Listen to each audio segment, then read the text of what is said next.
Hello, everyone. Welcome to Celsius 233, your go-to place for fiction book summaries. Today, we will lose ourselves in The Long Dark Tea Time of the Soul by Douglas Adams. The Long Dark Tea Time of the Soul by Douglas Adams, 1988, is a comedic fantasy mystery novel featuring the eccentric detective Dirk Gently. It explores the intersection of Norse mythology, existential questions, and modern absurdity through a chaotic, hilarious investigation. The book is part of the Dirk Gently series, following Dirk Gently's holistic detective agency. Plot summary: Dirk Gently sat in his cluttered flat, wrestling with a morning that had already grown tedious when an unusual request for his services arrived. Dirk's holistic approach to detection, rooted in the interconnectedness of all things, meant that he seldom received ordinary cases. This one was no exception. A peculiar man named Jeffrey Anstey had come to him, claiming his life was threatened by a mysterious figure. Anstey's paranoia seemed nonsensical, yet his payment terms, generous in the extreme, compelled Dirk to accept. Dirk's unconventional methods ensured he missed the early morning meeting with his client.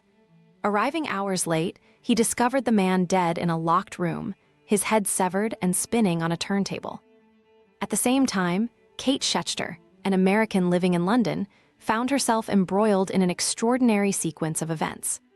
A chance encounter at Heathrow Airport had led her to assist a massive, odd-looking man with striking Nordic features and an utter disregard for modern norms. This man, Thor, exuded a presence both magnetic and baffling. Moments after their brief exchange, an explosion destroyed the terminal, hurling Kate into a strange world of unanswered questions and celestial implications. While Kate recovered from the blast, Thor wandered through London, struggling with his diminished godhood and grappling with the human world's indifference to his divine nature. Stripped of much of his power, he sought refuge in an unlikely place, a seedy hotel. His father, Odin, fared little better.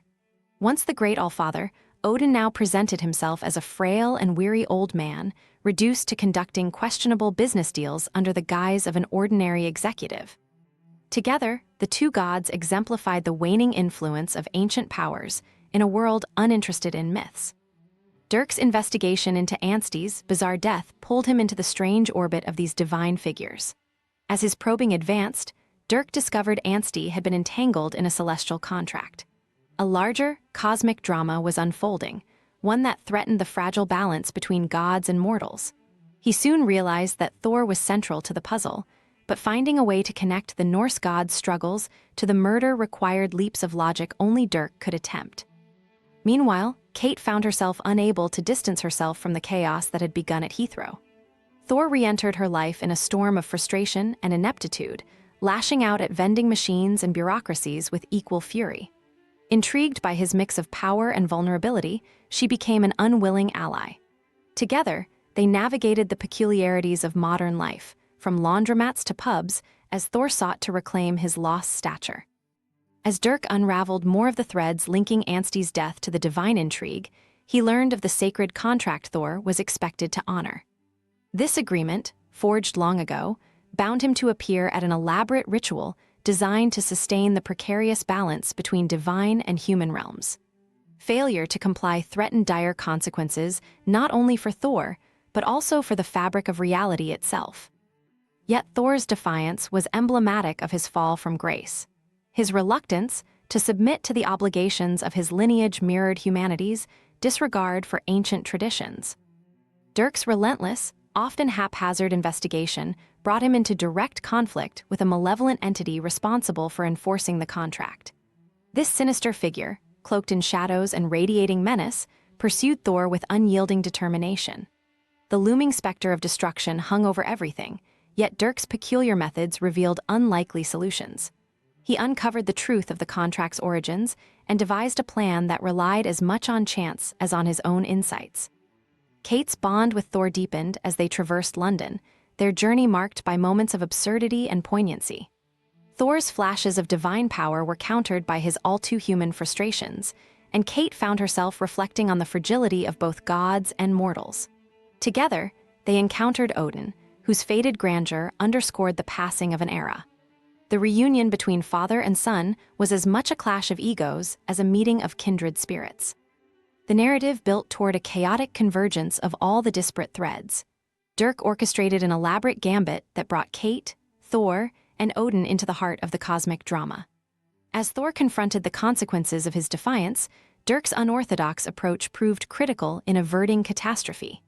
Kate's grounding influence added an unexpected layer of humanity to the resolution, allowing both gods and mortals to find common ground. In the end, the cosmic scales were balanced, though not without sacrifice. Thor reclaimed a measure of his divine purpose, though his path forward remained uncertain. Kate returned to her life, forever altered by her brush with the extraordinary.